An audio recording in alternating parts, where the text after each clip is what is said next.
Great day, class.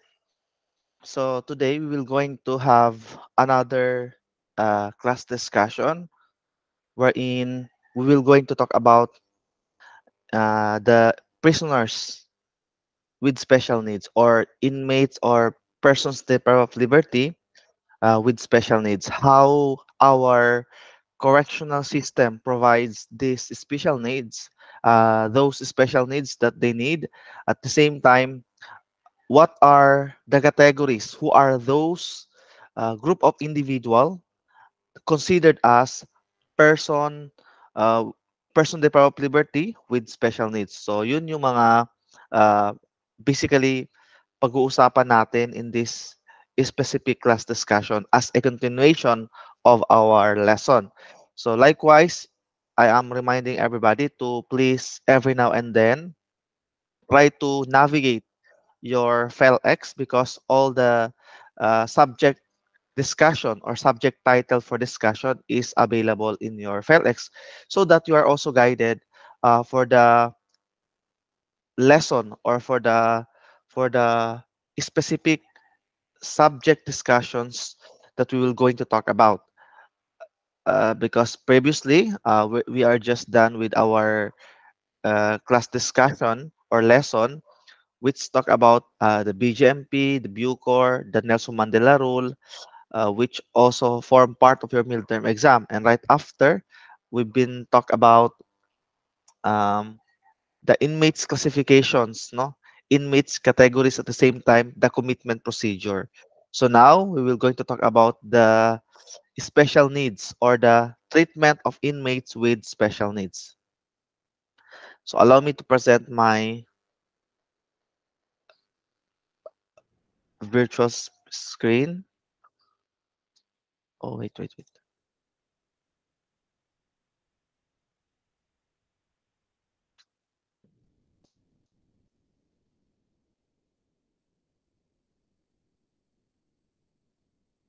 Mali.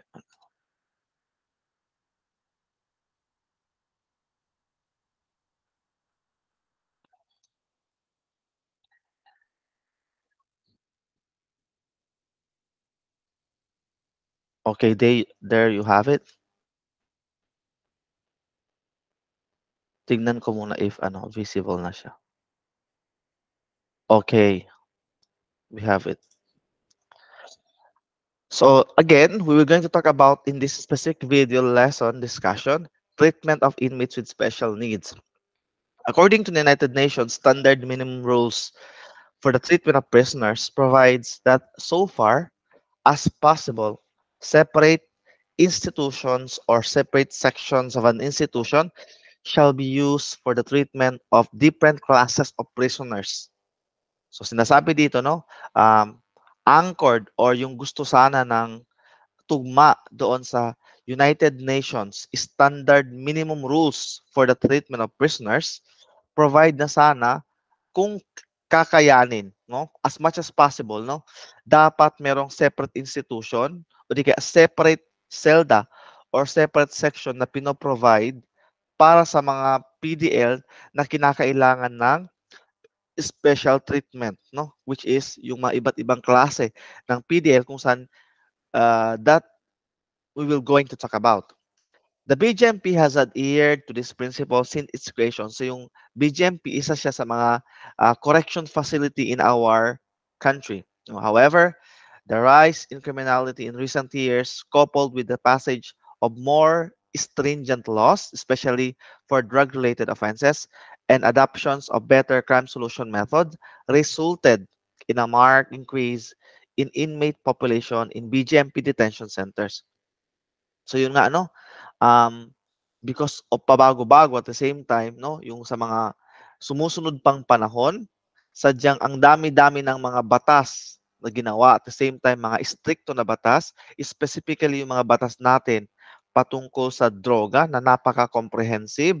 At the same time, um, ang daming iba't ibang solusyon para sugpuin ang kriminalidad ay naging resulta kung saan mas lalong lumulobo 'no, yung yung congestion at saka yung overcrowding sa ating bansa. So because of this different remarks movements to address criminality and crimes resulted to overcrowding and congestion in our correctional facilities.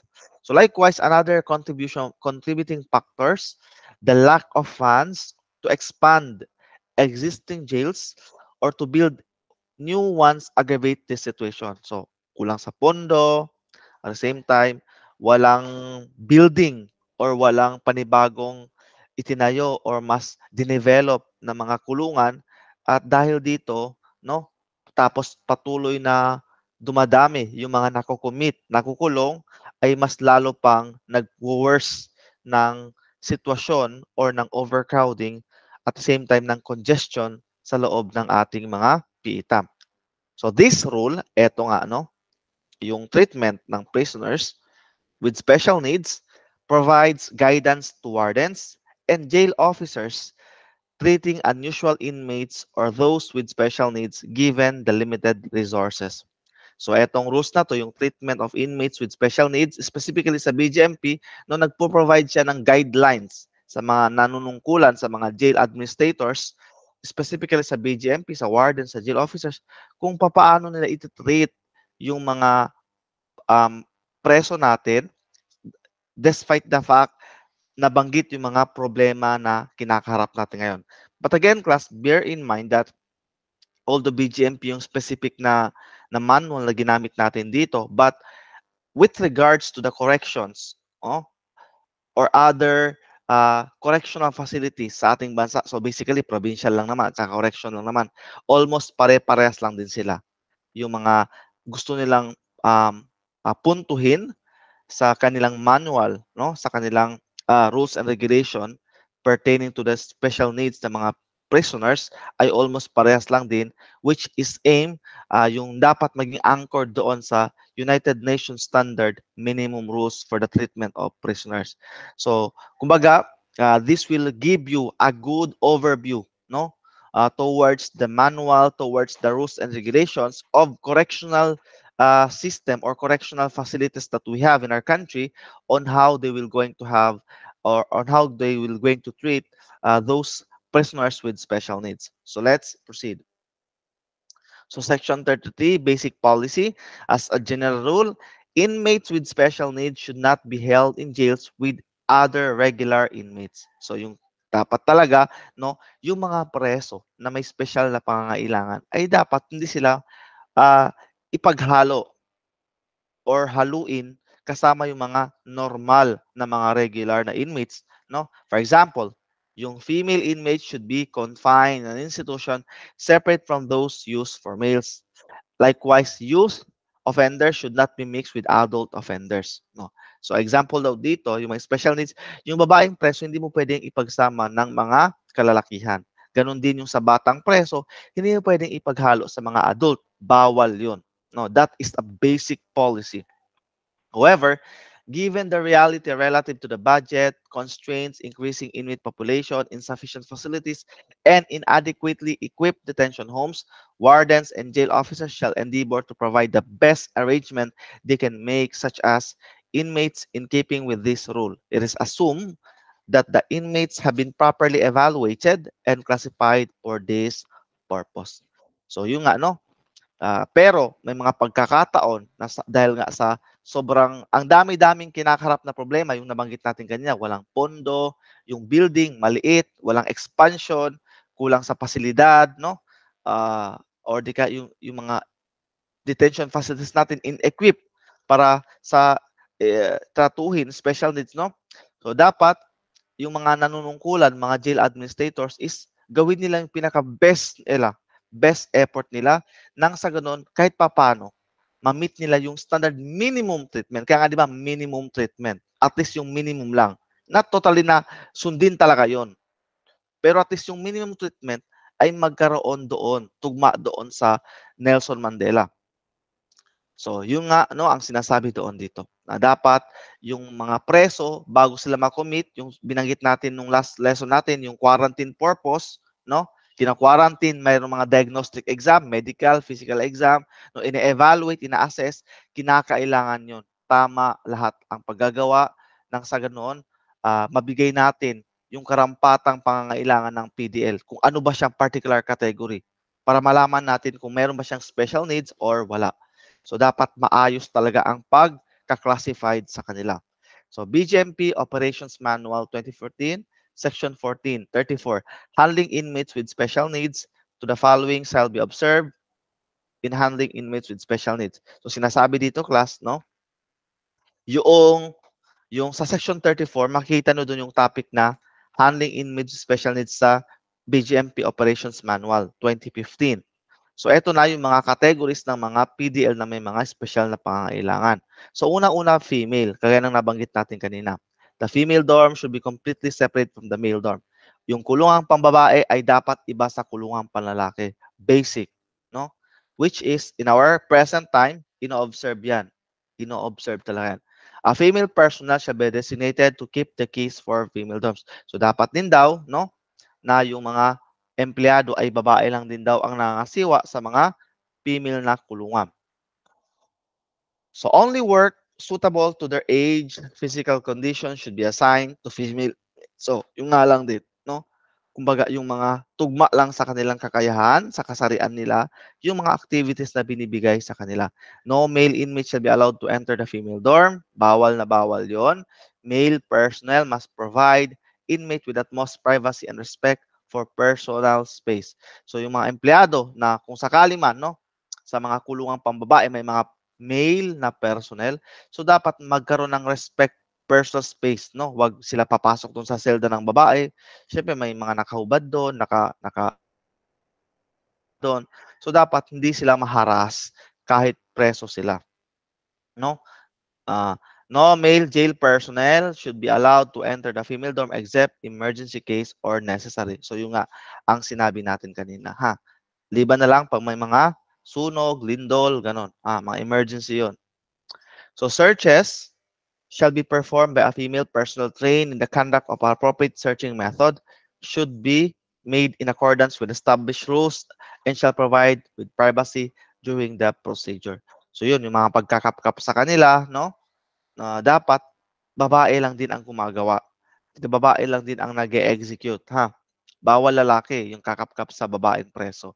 So medical physician examination shall be performed by female health personnel in the absence of a female health staff. The examinations shall be performed by a male health personnel in the presence of a female staff.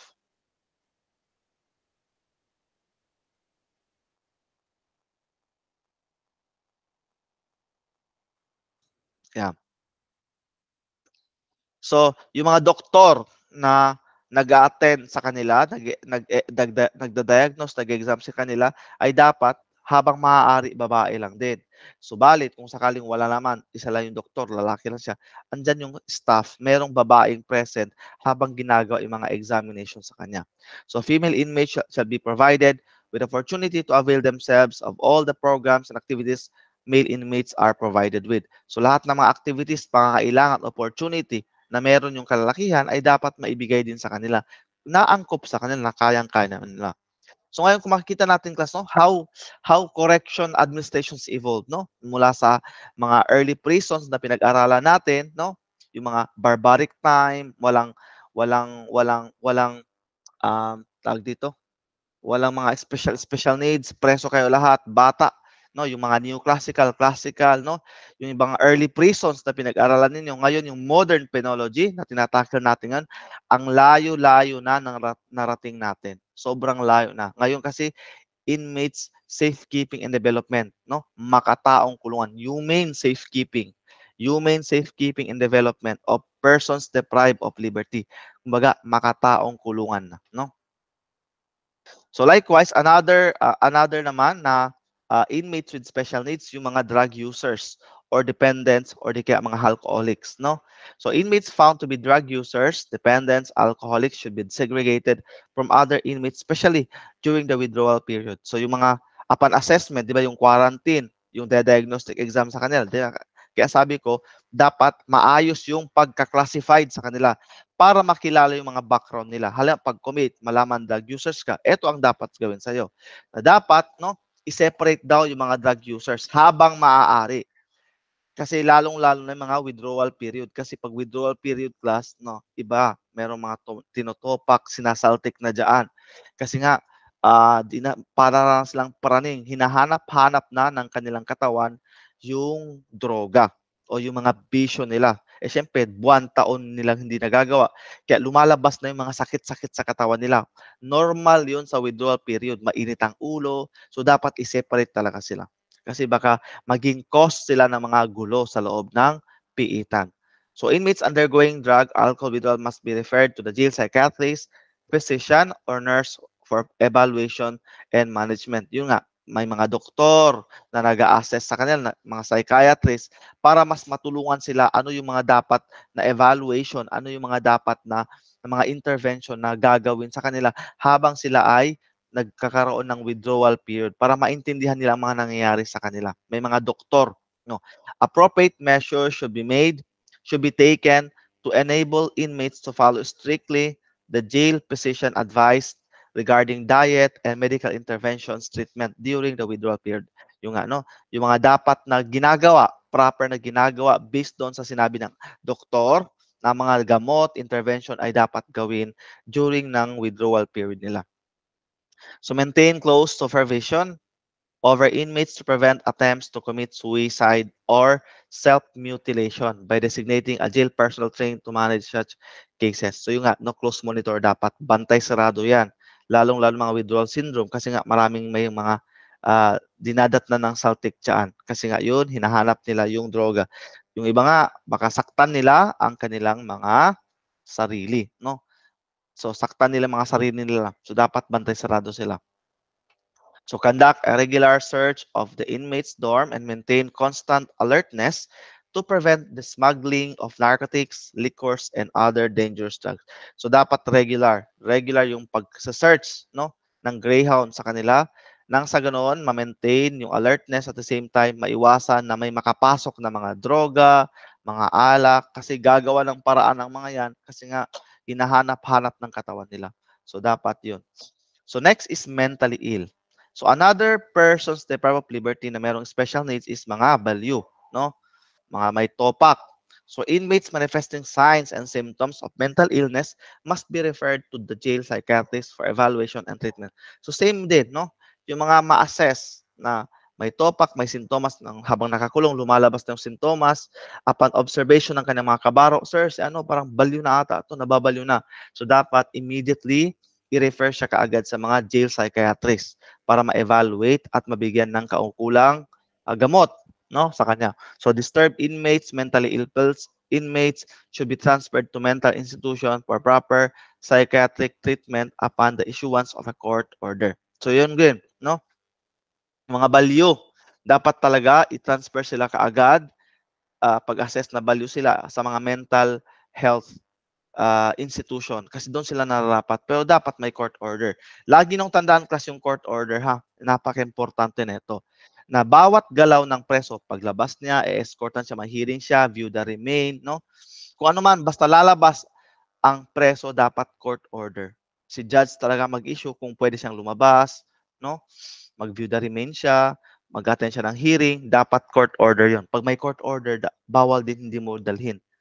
Dapat dalhin mo talaga kasi bakit may court order. Iko-contempt ka ni judge. Ikaw ang ipapakulong ni judge. Pag sinabi ng dalhin mo dito, hindi mo dinala, ipapa-contempt ka ni judge. Nakakatakot. Next, close supervision and medical management of mentally ill inmates should be maintained by a medical personnel. So yung nga, yung mga assessment, evaluation, no, supervision, medical, yung bantay sarado din sila dapat, minomonitor yung kalagayan nila ng mga doktor at the same time nagkakaroon ng mga medical intervention management para at least alam yung mga dapat gawin sa mga taong balyo. Dapat may doktor talaga. No. Likewise, place the mentally ill inmates in separate dorm or in a separate restraint room provided for violent cases. No, yun. Kung kinakailangan talaga, yung mga baliw na nananakit na, mapanakit na, dapat kung kinakailangan at kung kaya naman, dapat sineseparate yung mga baliw sa selda na sila lang. No, dapat may mga mga jacket na sila. Pag mapanakit na sila o di saktan lang sarili nila o dapat talaga binabantayan yan O minsan, mga kapwa nila inmate, yun ang mga nakatoka magbantay sa kanila para hindi sila makapanakit. Kasi wala naman pwesto paglalagyan sa kanila kasi nga, di ba, kulang yung selda, kulang yung masikip yung kulungan. So, ang ginagawa, bantay sarado talaga sila, no? Para di sila makapanakit o di din nila masaktan ang kanilang mga sarili. So, ito din. Maintain close supervision over inmates to guard against suicide attempt or violent attacks on others. So, yun nga, no, ang sinasabi natin na dapat close supervision ng mga empleyado yan kasi baka mag-suicide or makapanakit. So next, another inmates with special needs. Kasama dyan yung lesbian, gay, mga LGBTQ+, no? So dapat segregate din sila para ma-prevent yung maltreatment and abuse by other inmates and to prevent them from maltreating and abusing other inmates. So likewise, dapat sila i-separate daw according to the standard minimum treatment. Yung mga LGBT class, i-separate sila kasi baka mabully sila. Baka maabuso sila o di kaya the other way around. Next, yung mga sex offenders, no, yung mga rapists, no, dapat iniiba din yan sila. Huwag silang ihalo sa mga normal na inmate kasi nga baka mag-take sila ng advantage kasi ang dami nilang kasama. So since may sakit na sila, no, yung kaso ng mga rapists, so dapat sinesegregate sila, no, para di sila makapag-take advantage kasi sabi daming doon. So maintain close supervision and control. So dapat bantay sarado din yan ng mga empleyado. Kaya nga, yun ang purpose ng quarantine. Yun yung purpose ng admission procedure, ng assessment, ng diagnostic, para malaman natin yung mga background, yung mga kaso nila. At mailagay sila sa mga selda na narapat sila. O di kaya, pag di kaya, pag walang space, at least alam, monitored, identified yung mga ganong PDL. Di nila magawa yung mga ganong activities. Next, suicidal inmates. Yung mga inmates manifesting signs and symptoms of depression, suicidal tendency must be referred to the psychiatrist for evaluation and management. So yung mga preso na nagmamanifest ng ganito, no? Na parang gusto mag-suicide kasi nga may mga balita namatayan na ganito, yung asawa niya, nag-asawa ng iba, depressed siya, namatayan siya, no? O dapat alam to ng mga empleyado. Eh, buti marami ng mga PDL, yung chismis, lahat marites din naman sila. So, nalalaman yan. So, may mga ganong symptoms or balita, ay si ano, lost hope na, magsusuicide na. So, dapat mapigilan yon. Kaya, di ba, ang higpit sa kulungan, yung mga toothbrush mahaba, bawal, yung mga kutsara, tinidor na made of steel, bawal. Kasi tinutulusan nila yon, tinutulisin nila, pinanaksak nila yon sa kapwa nila, kalaban nila o di kaya sa sarili nila. Or yung mga stick, no? Yung mga salamin na maliliit, ginagamit ng pang-last-last nila yan. So, stricto talaga ang jail kasi nga, para maiwasan yung mga pangyayari na katulad nito na baka gamitin nila, no? Makapanakit sila sa sarili nila o di kaya sa mga kapwa nila. So, that is why sobrang stricto ng jail, no? Inmates who attempt to commit or attempted to commit suicide must be transferred to government psychiatrist hospital immediately upon issuance of a court order. So pag may mga ganong attempt, no, dapat nililipat din sa psychiatric para ma-assess siya, ma-evaluate yung utak niya, no, matugunan yung pangangailangan niya, malaman niya, no, mabigyan siya ng hope kasi sila yung mga expert siya. So maintain close supervision over suicidal inmates at all times and designate personnel trained to handle such cases. So dapat close monitor at meron ng nakatalagang empleyado sa mga nag-attempt na ng suicide. So subject them for frequent strip searches and greyhound operation, tools, materials that can be used for suicide. So ito nang sinasabi natin kanina. Kaya dapat frequent, lagi-lagi yung pagsa-search sa mga gamit, pagkakapkap sa kanila, no, greyhound operation para maiwasan, mahanap yung mga tools na baka magamit nila sa pagko-commit ng crime. No, next, mga sex deviants, no, yung mga homosexuals, dapat din separate din sila. Mayroon silang selda para hindi din sila maging mapanakit o di kaya maging mabuli sila o sila yung mambubuli kasi iba-iba yung mga paniniwala nila. So dapat separate din yung mga homosexual, no?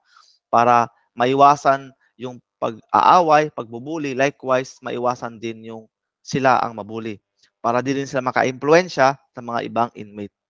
So likewise, yung mga escape prone, eto naman, mga escape prone. So escape prone inmate should be held the most secured quarters. So sa lahat ng mga nabanggit, pag mayroong mga attempt ganon-ganon, yung escape ang isa sa pinaka dapat bigyan ng pansin, no? Sa selda niya dapat pinaka-secured siya. Yung pag may history na escape, tumakas na o di kaya yun talaga yung activity niya, no? O di kaya mayroong mga rescue, Sumalbas sa kanya, may mga reinforcement, dapat doon siya sa pinaka-secured na selda. No, preferably siya lang nandoon, at the same time i-minimize yung contact niya sa labas sa mga ibang tao. Kung kinakailangan may contact, dapat close monitor yung mga contact niya.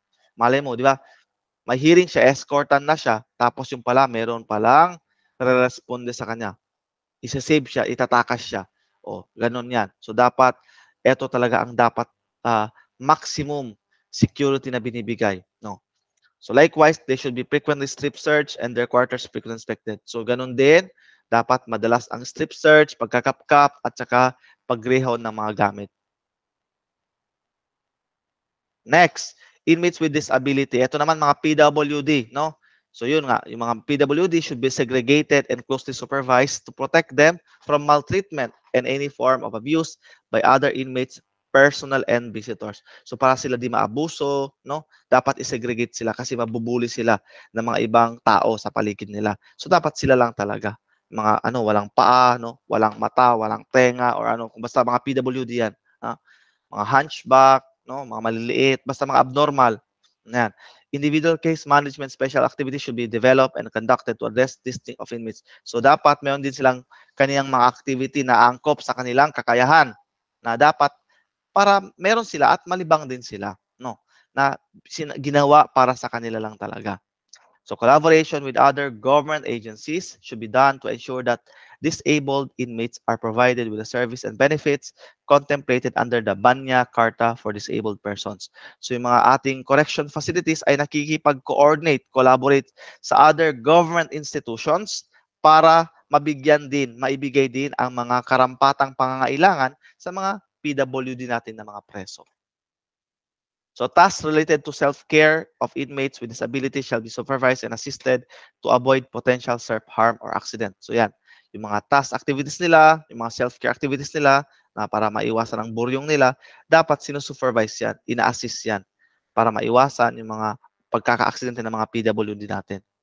So next, inmates with special needs, yung mga CICL, children in conflict with the law. So pursuant to the Republic Act 9344, the CICL shall not be confined in jails. Hence, serious efforts shall be exerted by wardens to immediately transfer to the custody of any CICL to the youth detention home or youth rehabilitation center. So dapat talaga, no, iwasan habang maaari maihalo ang minor na in conflict with the law. Yun ang term, bawal preso, bawal accused, dapat child in conflict with the law dapat ay mailipat agad-agad upon quarantine, diagnostic, malaman minor. So mag-letter si warden sa DSWD na dapat ilipat siya doon sa youth rehabilitation center. Bawal talaga yun, habang maaari, i-letter lang talaga para ma-transfer siya agad-agad. So advanced admission sa SCL shall be subjected to a thorough physical examination. No, examination, may pasa ba, lahat-lahat. Which is ginagawa din sa ibang PDL. Lahat naman may physical examination. The results of such examination shall be part of the records of the case of the CICL. Provide a separate detention cell for CICL. Habang wala pang approval, no? So, separate talaga siya. Bawal siyang ihalo. Siya lang mag-isa doon. Continuous coordination with the Public Attorney's Office for the provisions of paralegal assistance to expedite CICL cases. No? Dapat coordinate sa mga PAW, no? Para mapabilis yung kaso ng CICL, mai-transfer siya agad. So continuous coordination with the public attorney. Continuous coordination with the follow-up of CICL cases should be made facilitated the provisions appropriate intervention program by the DSWD. Yan, sa mga DSWD sila. Yung mga youth rehabilitation center sila. The law on proportionality in the implementation of rehabilitation program should be observed, making said rehabilitation programs distinct and different from those given to adult inmates. So dapat pang bata-bata lang, no. Halimbawa, no, unless absolutely necessary, a child in conflict with the law should not be handcuffed, nor other instruments of restraints applied on him or her when he attends hearing or when he brought to the hospital or transferred in other institutions. As a general rule class, no, pag preso ka, dapat nakaposas ka. Ngayon, kahit governor ka, kahit senador ka, kahit congress ka, pag mag-attend ka ng hearing, general rule, dapat nakaposas ka. Pag hinuhuli ka, in-escortan ka. Pero pag bata, bawal silang pusasan habang maaari. Unless pagpalaban na, violent na, that's the time. Pero habang maaari, class, bawal silang pusasan. Alam ba, pag nakikita ko sa hearing, nakaputi yan sila sa hearing sa mga City Hall, tapos may tuwalya-tuwalya lang silang hawak. Yun lang yun. Bawal silang pusasan talaga. Bawal na bawal yun.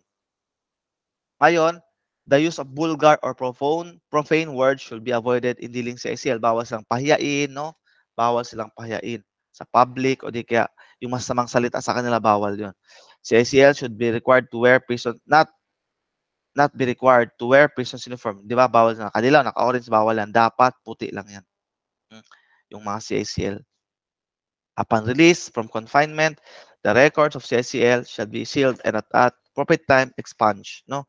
So yung mga record nila dapat confidential talaga yan. Na? At the same time, pag tamang panahon na, di-dissolve na yon o di kaya tawag dito, i-dissolve. Tawag dito. Parang i-distract na sa tamang panahon. Di-dispose, no? I-dispose na. Properly disposed na. Next, mga senior citizens inmates natin. Mga matatanda, so given na yon. Yung mga senior citizens, may inmates should be segregated. Separate din sila. And close supervised to protect them from maltreatment and other forms of abuse of other inmates. So dapat nakaseparate sila, sinusupervise sila, at hindi sila hinahalo sa mga normal na inmate. Kasi matatanda na, mga uugod-ugod na, mahina na. Baka magka-stroke. No? Dapat may seldang sarili, may electric fan, na lahat-lahat binibigay yan. Kasi nga matatanda na. No? Baka atakehin doon. Individual case management strategy should be developed and adapted to respond to the special need of elderly inmates. May mga program para sa kanila din talaga, ma-address ang buryong nila, no? Para maramdaman nila na tao lang din sila kahit nakakulong sila at special sila, no? Collaboration, another coordination naman with government agencies and community-based senior citizens organizations should be done to ensure that the service due to the senior inmates are provided. Yan, ginagawang paraan din yung makipag-coordinate sa mga senior citizens organization, government at saka private na para magkaroon din sila ng mga benefits kahit sila ay mga preso. Senior citizens inmates should be made to do tasks deemed fit and appropriate to their capability, age, and physical condition considered. Yung nga, pag may mga task activities, yung tugma lang din sa kanila para din maiwasan ang buryong nila. So next, infirm inmates, mga inmates na may mga sakit. No? Inmates with contagious diseases, no? Must be segregated to prevent them to spread said contagious disease. Mga may sore eyes, o dapat i-separate mo yan para di magkahawa. Lahat ng mga may sakit na inmates na nakakahawa, dapat sineseparate agad-agad yan para di na makahawa sa iba. No, mga sakit, sineseparate yan. Infirm inmate should be referred to physician or nurse for evaluation, management, and yung mga inmate na may mga sakit, dapat ina-attend ng doktor yan or nurse para i-evaluate, kumusta na, ano bang gamot niya, ilang araw na siya nilalagnat, no? Kung anong mga sakit na ginagamot niya. Inmates must be closely monitored and provide appropriate medical and utmost care. Yan, mga kino-close monitor talaga yan. Yung mga infirm, yung mga may sakit na preso. So, di ba, ibang-iba na ang kulungan natin pag may sakit sila. Para silang nasa hospital lang din, no? Ibang-iba na. Kung mapapansin nyo, ibang-iba na class, no? So, next, mga inmate na buntis. O di kaya inmate na may mga baby. No? So, pregnant inmate daw must be referred to jail physician or nurse for prenatal examinations. Yung mga buntis na preso, so dapat daw in-attendan din yan ng mga doktor, which is ginagawa naman talaga to. O di kaya pag buntis sila, may mga prenatal exam yan. In-escortan yan class papunta ng mga hospital para mag-prenatal check-up para malaman kung kailan yung due date niya, no? Para ma-maintain din yung mga gamot, mga vitamins ng baby, binibigay lahat yung class sa mga buntis na preso. So may mga task sila na dapat angkop lang din sa kanila, no? Na may mga limitation kasi buntis. During active labor, pagkabuanan na niya, dapat yung mga buntis na inmates ay tinatransfer ka agad yan sa hospital para doon mga anak, no? Kasi nga, kaya nga may prenatal check-up para malaman ang kanyang kabuhanan at ma-deliver sa hospital para doon mga anak. Bawal ang mga anak sa loob ng jail. Bawal yun. Pero yung mga biglaan lang talaga, nirush na hospital yan. Minsan nanganganak sa loob ng van. Tapos, okay lang naman yun kasi life and death situation yun. pero habang maaari bawal sa loob ng jail, no? So, kung nanganak na, dadalhin pa rin sa ospital yun, doon siya mag-check up lahat-lahat. I-escortan siya doon. Doon sa ilang araw, ganun. Pag okay na, meron ng discharge ang hospital, ang doktor, tsaka siya ibabalik na sa loob ng jail. Ngayon, yung baby niya, maiiwan yun sa kamag-anak niya. Maiiwan yung baby sa kamag-anak. Iko-contact yun. Ngayon, pag di talaga kaya, walang kamag-anak, dinadala ang baby sa jail, pero isang buwan, mataas na yon. Kinokontak talaga na ilipat ang baby, kukunin ng kamag-anak. Kasi bakit? Bawal kasi ang jail hindi pang bata. So yung baby, kung wala talaga, mga isang buwan siguro, kukunin na yun ng DSWD. So treatment of mother, her infant shall be in accordance with BGMP policy. So yun ha, mga ganong sitwasyon dapat merong policy talaga. So likewise, mga inmates na may baby, meron silang lactating area. May padedean sila doon. Doon sila sa infirmary, doon sila. Meron sila space. So inmates with other nationalities. So last, ito na class yung mga alien na inmates, no? So dapat yung warden makipag-coordinate sa Bureau of Immigration, sasabihin na meron kaming preso dito, ito ang kaso niya. Name ng jail, name ng foreigner, nationality, sex, offense, case number, court, o anong branch, status ng kaso niya, at saka iba pang data na kinakailangan. Para at least malaman ano bang background ng alien na to. Kung pwede ba siya dito or not, ano ba to? Natural ba to na Pilipino na o di kaya nag-convert na ba to? Mayroon siyang national Philippine Philippine nationality, ganun, di ba? So, kumbaga, pag hindi kaya or kinakailangan ilipat ka agad sa ibang bansa. Yun ang purpose ng kipag-contact sa Bureau of Immigration para malaman yung background. Kasi nasa kanila yung mga record ng mga alien, ang mga labas-pasok ng mga ibang lahi. So, yun, kinakailangan yun, ha? So, eto class yung 14 na nabanggit, eto yung mga classification of inmates na may mga special needs na kinakailangang i-treat kung paano sila dapat yung pagdadala sa kanila. So, kung mapapansin niyo class, no, sobrang ibang-iba na ang panahon natin ngayon. In our modern penology, ibang-iba na yung pagtitreat ng mga PDL from the time na pinag-aralan natin sa mga early prisons, sa evolution ng correction, yung mga mula iba't ibang school of thought, yung classical, neoclassical, yung positive school of thought, sa modern penology ngayon. Sobrang humane safekeeping and development. Masasabi mo talaga na makataong kulungan na. Di ba? And bear in mind, ang binabanggit ko is minimum treatment lang. Standard minimum treatment lang na kung maaari gawin. So much more pag ima-maximum natin, di ba? So minimum pa lang, grabe na, no? Grabe na yung akala mo nagbakasyon lang ang mga preso. But that is the concept. Because nga, di ba, para at least matulungan sila, because the main purpose of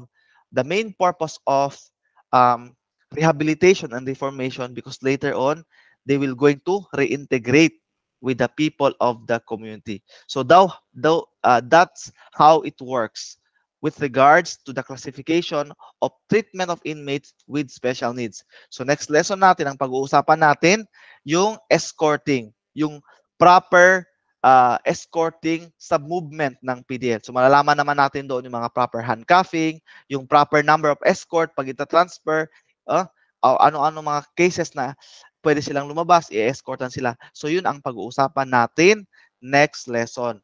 So for today, that would be all class.